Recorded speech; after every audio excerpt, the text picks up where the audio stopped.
Bueno, tras su aprobación en el Senado, el lunes la Comisión de Trabajo de la Cámara de Diputados va a comenzar la tramitación del proyecto de retiro del 10% del gobierno, uno de los temas que vamos a conversar con el diputado de la UDI, Javier Macaya. Diputado, ¿cómo está? Gracias por acompañarnos. Hola, ¿cómo estás? Mucho gusto, gracias por la invitación.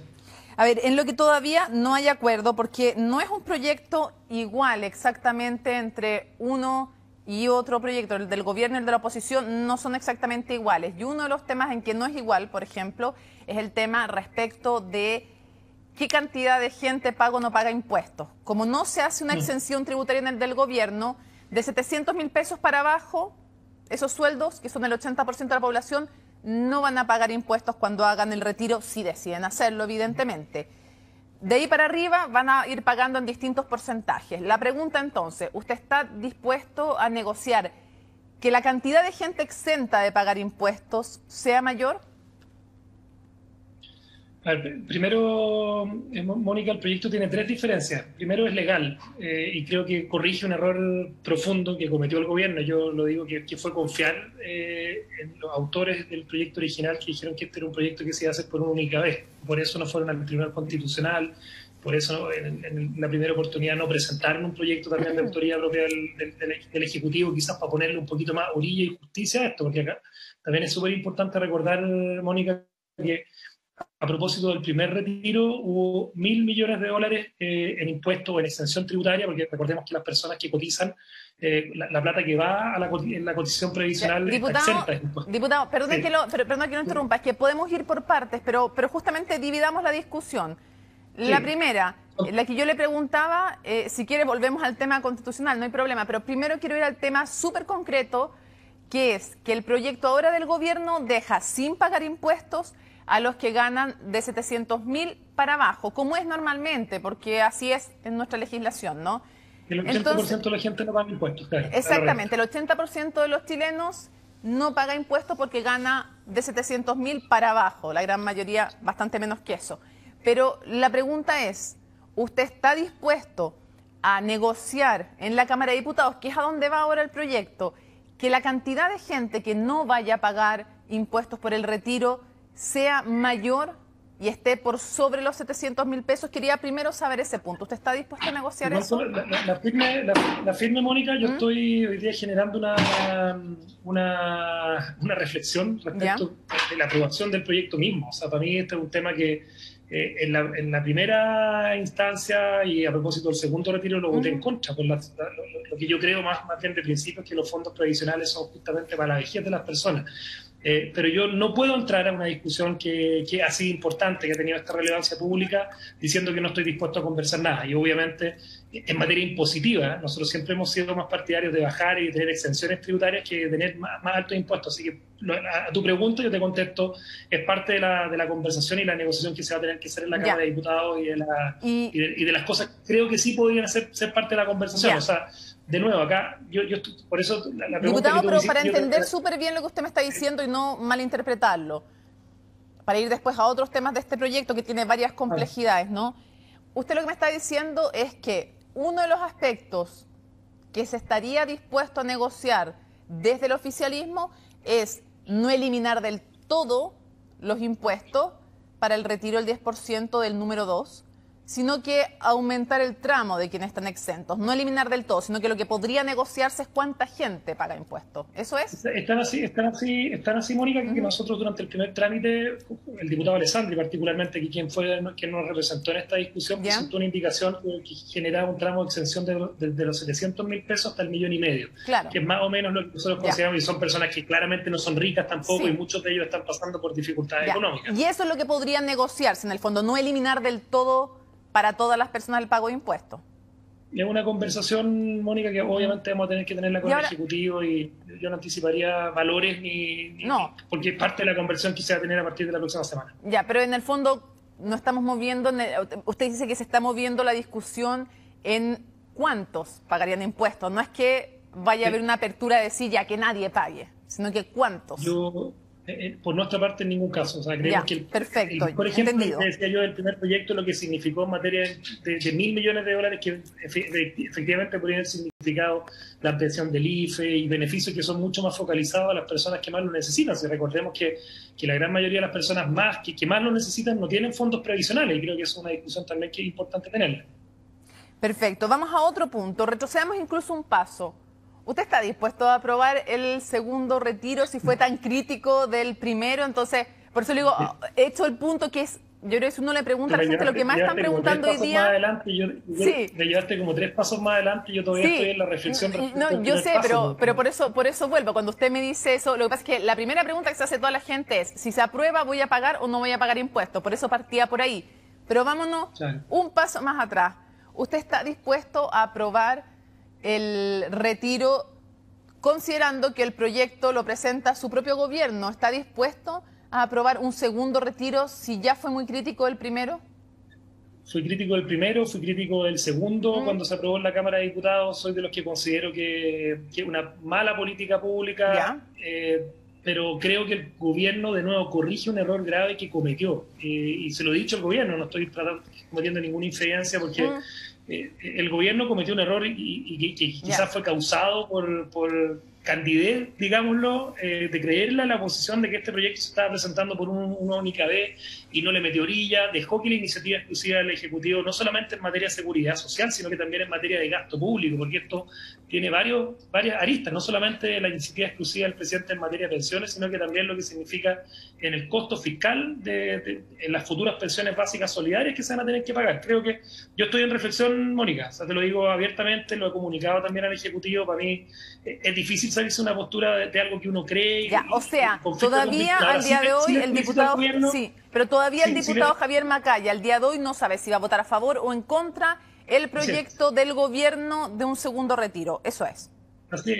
Pero sí le felicito, y creo importante decirlo, le felicito al gobierno haber corregido un error. O sea, acá, desde el punto de vista de manejo político, desde el punto de vista de candidez, de haber creído que esto iba a ser por una única vez, creo que se está corrigiendo ese error y se está haciendo legal. O sea, cuando tú decís que las diferencias del proyecto de los parlamentarios versus el proyecto del Ejecutivo es que el del gobierno es legal, porque es firmado por el presidente de la República, tiene una cuestión tributaria que obviamente desde el punto de vista regresivo de la moción parlamentaria, y también tiene un tema importante que creo que es bueno recordárselo a la gente, que no es para autoridades. Las más altas autoridades no van a poder hacer uso de este beneficio, y me parece que también es importante saber. Sí, ahora, diputado, hay otra diferencia, que es que el de la oposición se pagaba en una cuota en 15 días y el del gobierno, que tenía un plazo bastante más largo y en 2 cuotas y todo, se logró reducir. Al final es 2 cuotas, 15 días y 30 días. ¿Eso está dispuesto el oficialismo a negociarlo o no? Yo creo que son discusiones súper técnicas que tienen que ver con la posibilidad particularmente el mercado financiero, de asumir este retiro, pero yo creo que hay un compromiso que tiene que cumplirse, que estos retiros puedan concretarse antes de Navidad. O sea, si nosotros aprobamos esto esta semana... El primero sería en este caso, la primera cuota. Claro, la primera, pero yo creo que no, pues si uno lo aprueba y promulga la ley la próxima semana, estaríamos en condiciones en la práctica de pagar ambos beneficios, ambos retiros, con la diferencia de 15 días en el mes de diciembre. No, diputado, porque son 15 días hábiles. 15 días. 15 días, bueno... No alcanzan para Navidad. Ya estamos a 27, diputado, así que ya estamos a 27, entonce ya se alcanzaría la primera cuota nomás, diputado. Ya, vamos a otro tema que es importante. Usted decía, me parece que se corrige un error, dice usted, porque desde su perspectiva es una ilegalidad. Desde la perspectiva de quienes dicen que no es inconstitucional, es porque dicen una reforma constitucional no puede ser inconstitucional, estoy repitiendo su argumento, y además porque dicen lo que regula la Constitución, que lo que estamos modificando es el derecho a la seguridad social y no la forma en que se ejerce ese derecho. No vamos a zanjar quién tiene la razón, si la oposición o el gobierno, pero desde su perspectiva pero desde su perspectiva, ¿cómo puede justificarse el que porque sea una vez se cometa una ilegalidad? O sea, haber permitido, desde el punto de vista del gobierno, se lo digo, si creían que era inconstitucional, si creían que era ilegal, la respuesta es decir, no, es que solo por una vez no parece una buena respuesta para no haber ido al Tribunal Constitucional. Parece más bien no querer ganarse la impopularidad de ir para allá. Por supuesto, Mónica, partí diciéndote ¿Usted cree que fue por no ganarse la impopularidad de acudir al TC que el gobierno no fue? No, yo creo que el gobierno asumió los argumentos que se entregaron en ese momento, que esto, bueno, iba a ser por única vez, pero además recordemos que cuando se hizo el primer retiro estábamos en una situación de pandemia sanitaria y la situación económica de muchas familias más compleja de la que estamos hoy día. O sea, en términos, yo sé que hay mucha gente que todavía lo sigue pasando mal, pero estamos en un periodo de leve reactivación donde las condiciones económicas han cambiado para mejor respecto a lo que ocurrió en el primer retiro. Ahora, yo partí la entrevista, Mónica, diciéndote que creo que el gobierno cometió un error. Y es un error que de esos que al final del día también terminan generando un cuestionamiento a la institucionalidad, al uso de las facultades. O sea, el gobierno se hubiese ahorrado muchos de los problemas que está viviendo a propósito de este tema, entregándole la decisión a la entidad que tiene que velar por el control constitucional de los actos del gobierno. ¿Usted cree que el gobierno debió haber ido al Tribunal Constitucional con el primer retiro, derechamente? Yo creo que el gobierno, tiene que ir al Tribunal Constitucional cada vez que el Parlamento o cualquier entidad pública comete una ilegalidad. A mí me pasa que todos los países del mundo tienen control de constitucionalidad, los parlamentos no tienen iniciativas en materia de gasto público prácticamente en ninguna legislación del mundo. O sea, es parte de la discusión que estamos teniendo en materia de la mirada del proceso constituyente que estamos iniciando. Yo te aseguro que ni los parlamentarios o ni los constituyentes más extremos van a pensar de que el Parlamento tiene que tener iniciativas en materia de gasto público. Y eso es parte de las discusiones que curiosamente se están dando además entre medio de la discusión de la futura constitución que debería regir el país por los próximos años. Es bastante increíble también constatarlo de esa manera. Ahora, un punto para puntualizar, el control de constitucionalidad depende del Tribunal Constitucional y del país, porque en algunos casos es preventivo, como en el chileno, y con posterioridad, como en el chileno, y en otros, como el Tribunal Constitucional alemán, no existe el control preventivo como acá, sino que existe más bien la inaplicabilidad, que es el control a posteriori de las normas constitucionales, para poner todos los temas sobre la mesa. Y yo quisiera preguntarle, ¿por qué cree usted que el gobierno cometió lo que usted mismo denomina como un error? ¿Por qué cree que el gobierno no fue al Tribunal Constitucional?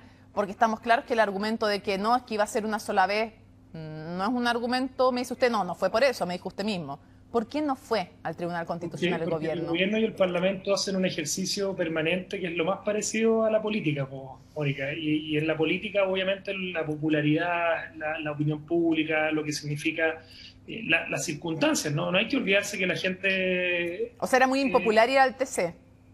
Pero evidentemente, y además teníamos un argumento de que, a diferencia de lo que ocurre hoy día, estábamos en plena pandemia sanitaria y se constató una realidad, una evidencia de que las medidas del gobierno, a pesar de todo el esfuerzo que se puso, a pesar de que hay evidencia comparada de que desde el ingreso familiar de emergencia, todos los bonos y la plata que se ha puesto para sacar adelante la situación económica del país, había mucha gente que lo sigue pasando mal y que veía además, y que creo además que se perdió una oportunidad desde el punto de vista de quienes creemos en el sistema de capitalización individual, de que el esfuerzo tuyo es el que tú finalmente lo ves como el producto y como un beneficio cuando estás más viejo y jubilas. A mí me parece que se perdió la oportunidad también de realzar la importancia del sistema de capitalización individual y de que la gente sepa que la plata es de ellos, porque el primer retiro, uno de los cuestionamientos que se le ha hecho siempre al sistema de pensiones chilenas es de que esto favorece solamente al mercado financiero, de que las platas no iban a estar disponibles porque estaban en los paraísos fiscales. Bueno,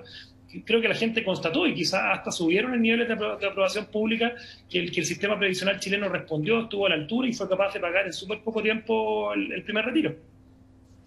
Quiero llevarlo a otras materias que tienen que ver con también cómo surge este segundo retiro. ¿Cree usted, diputado Macaya, que fue un error no haber extendido el ingreso familiar de emergencia más allá de octubre?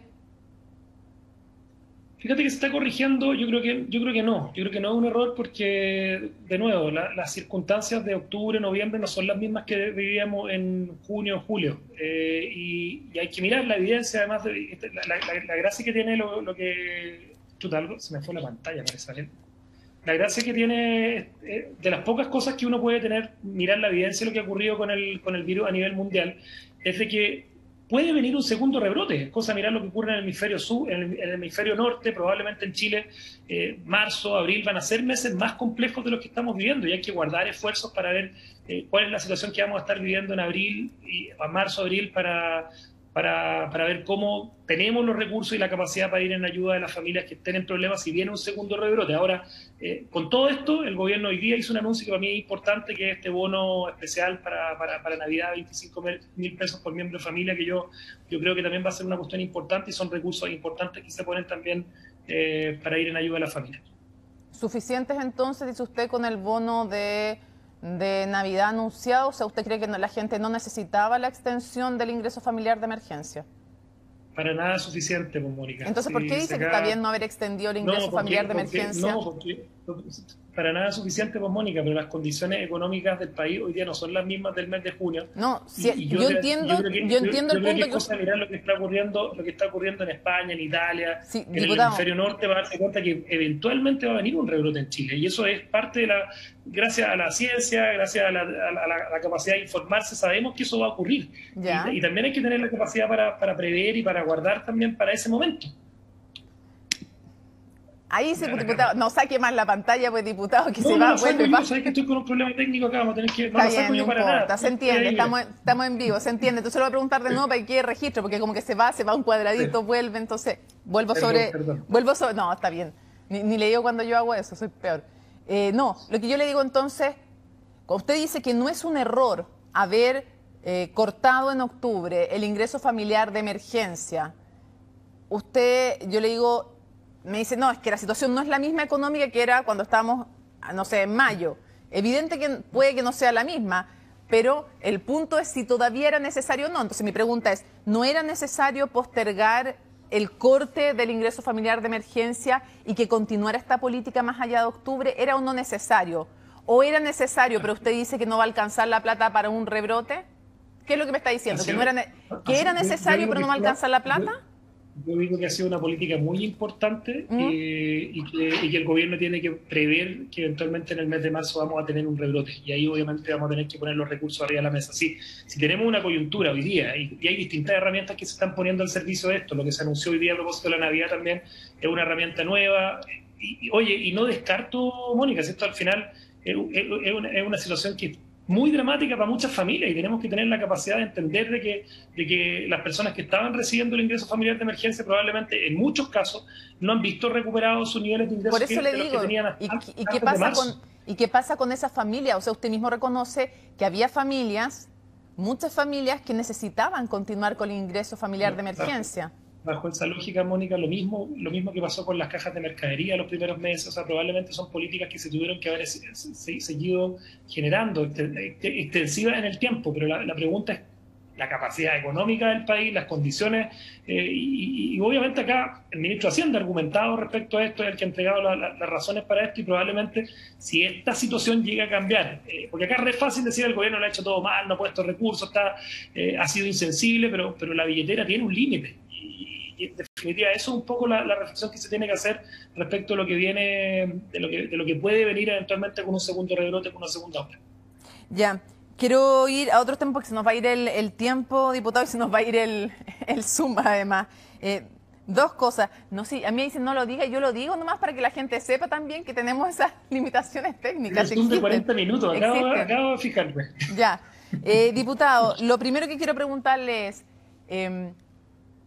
¿qué gravedad le atribuye al hecho que se haya conocido que un grupo de 8 sujetos, cobardemente, el cobardemente es mío, yo lo pongo como calificativo, van y amenazan a una fiscal? Ahora, que sean esos 8, tengo siempre, hasta que no haya sentencia judicial, tengo que decir, son los presuntos responsables, porque eso es lo de justicia, pero ya hay algunos que han reconocido que tenían, por ejemplo, un armamento, una UCI, ni más ni menos. Entonces quiero preguntarle qué gravedad le atribuye a lo ocurrido y que hasta donde van las investigaciones, era gente que se reunía en una de las sedes del rechazo, donde funcionó también, que ahí se reunieron, se pusieron de acuerdo, de ahí salieron hacia la casa de la fiscal en 2 motos, en más de un auto.